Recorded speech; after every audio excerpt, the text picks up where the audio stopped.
నమస్తే అండి. చాలామంది చాలా రోజులుగా బ్యాక్ పెయిన్‌తో సఫర్ అవుతా ఉంటారు. నడుము నొప్పితో.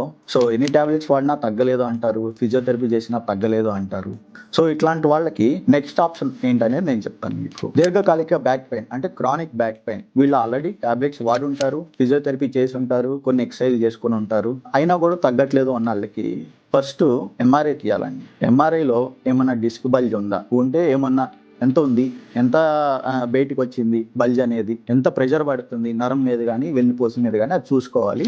దాన్ని బట్టి we can tell you the treatment plans అనమాట. సో, దీంట్లో ఆల్రెడీ మీరు టాబ్లెట్స్ వాడున్నారు, ఫిజియోథెరపీ చేసుకొనున్నారు, ఈ బెల్ట్ వాడుతున్నారు అన్న వాళ్ళకి నెక్స్ట్ ఆప్షన్ ఏముంటుంది అంటే, ఒకటి డిపెండింగ్ ఆన్ ద సివియారిటీ కొంతమందికి మేము ఈ ఎపిడ్యూరల్ స్టెరాయిడ్ ఇంజెక్షన్ అని, లేకపోతే ట్రాన్స్‌ఫోరామినల్ స్టెరాయిడ్ ఇంజెక్షన్స్ అని ఇస్తాం.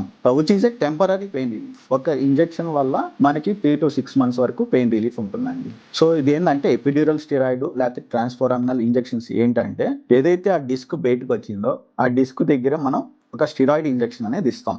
Which is given in operation theatre. So, దానివల్ల ఏమవుతుందంటే ఆ ఇన్‌ఫ్లమేషన్ తగ్గి ఆ పెయిన్ సిగ్నల్స్ అనేవి తగ్గుతాయి అన్నమాట. దానివల్ల పెయిన్ రిలీఫ్ ఉంటుంది. Which is temporary but pain relief అయితే ఉంటుంది. సో, ఈ ఎపిడ్యూరల్ ఆర్ ట్రాన్స్‌ఫోరామినల్ అనేది వన్ ఆఫ్ ద ఆప్షన్. ఎవరికైతే ఈ టాబ్లెట్స్, ఈ ఫిజియోథెరపీ ఫెయిల్ అయినాయో, లేకపోతే ఎవరికైతే తగ్గట్లేదో this is one of the option అండి. You can consider it. Thank you.